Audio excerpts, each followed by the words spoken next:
Hello, everyone. NWE War Reports here with the 16th March 2023 frontline update for the Russo Ukrainian War.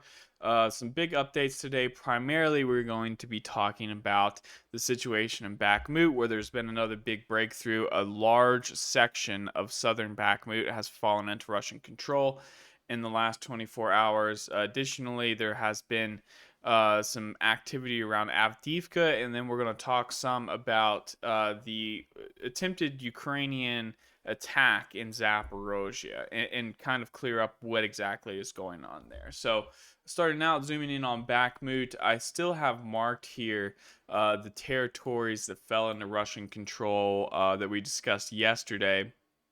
Here to the south, getting closer and closer to the industrial college. For anyone that wasn't here or missed that area is essentially right here. Once this part of Bakhmut falls, this will greatly restrict the space that the Ukrainian units inside of Bakhmut have to operate, especially when exiting the town. Some more ground gained by Russian forces towards Bogdanovka, and the town of Zalanayiske has been was captured. So today, what's happened, and I've kind of corrected the borders here to what they were, but Ukrainian forces retreated and essentially gave up the entire southern district of Bakhmut. So we had Russian, probably Wagner troops move into this section of town here, capturing virtually the whole thing. So to show you guys what that looks like, zooming out here.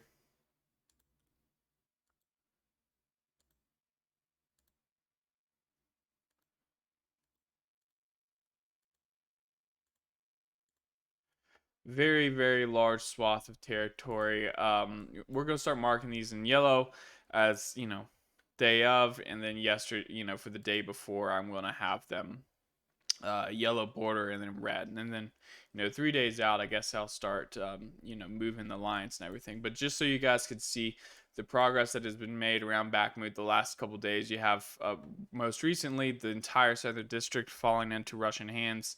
Then, of course, these other outlying areas. Another area that is at least contested. Some people are reporting it. Some war mappers that are considered to be pretty reliable.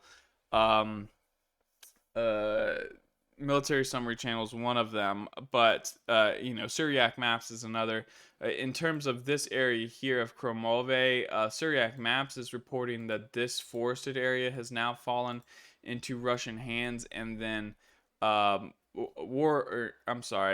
Military Summary Channel is reporting that Hromove on this side of the water barrier. So there's a water barrier that goes right through here. Probably should have done that in blue or something, but there's a water barrier that goes right in here, and the Russian forces have moved in and seized control over this part right here, from what his report yesterday was saying. I'm not sure exactly how true that is. I'm gonna wait off a little bit before putting it on my map, but it does seem like the reports that Ukrainian troops retreated from the area might be somewhat accurate. Now, this leaves essentially with the Russians closing in from the south and the north here.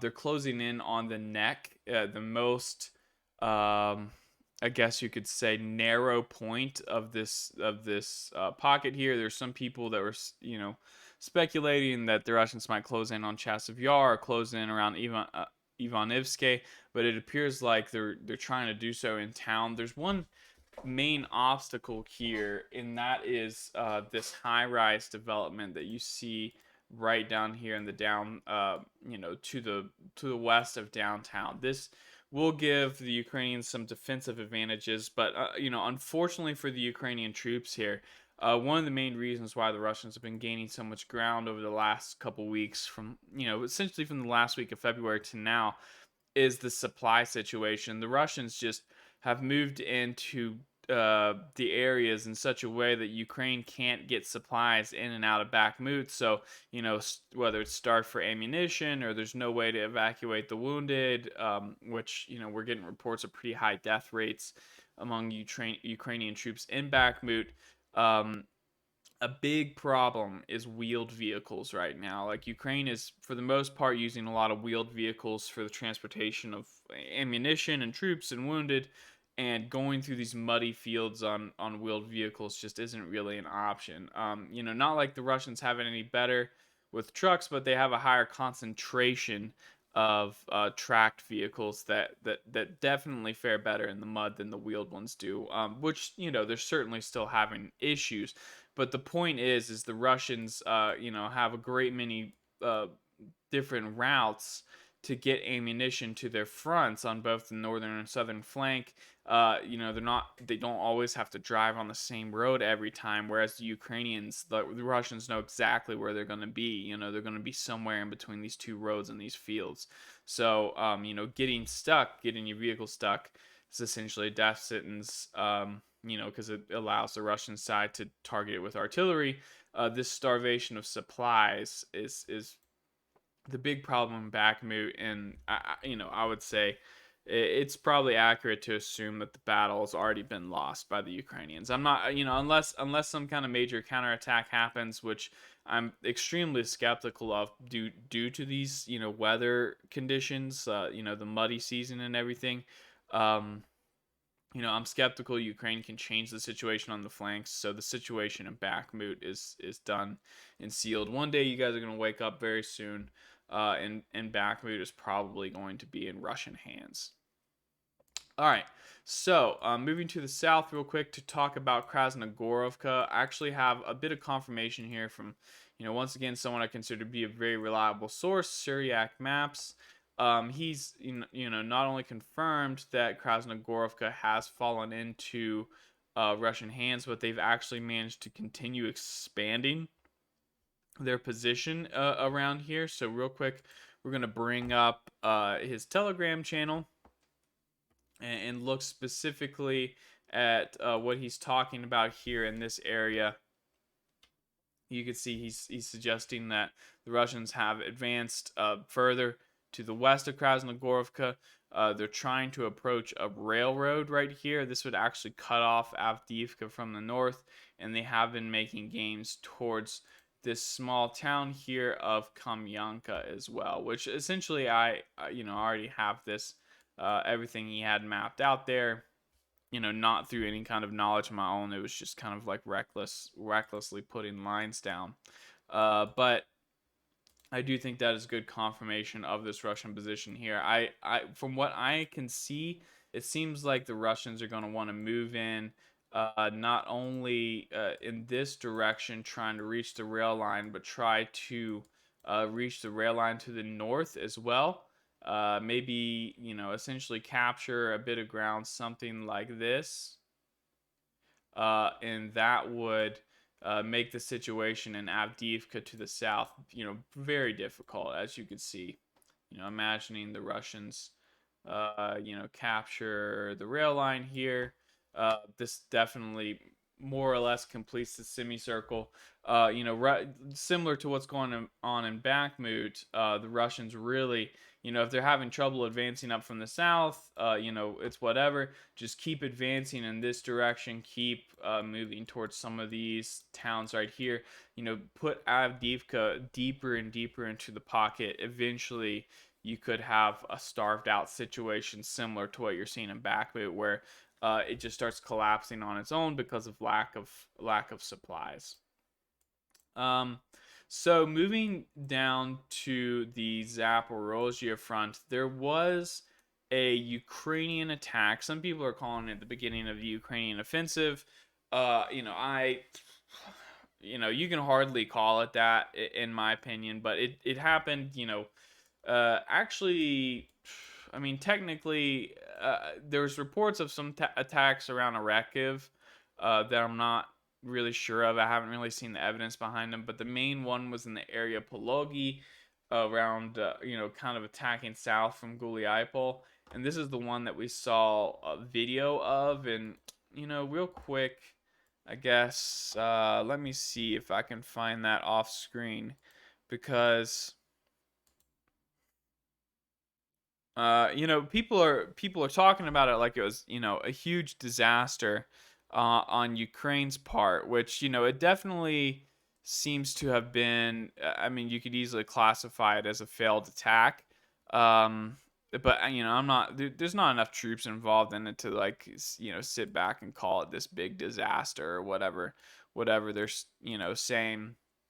Not exactly sure. Here is um one of a couple videos of the situation. This is actually, I believe, Russian spotters that are further out in the distance. You see these big objects. These are the Ukrainian tanks and stuff. The one bit of drone footage some people might have seen was flying over the battlefield. There's 4 or 5 burned out Ukrainian armored vehicles approaching a Russian trench, and then a bunch of Ukrainian troops lying down in the grass trying to put fire down.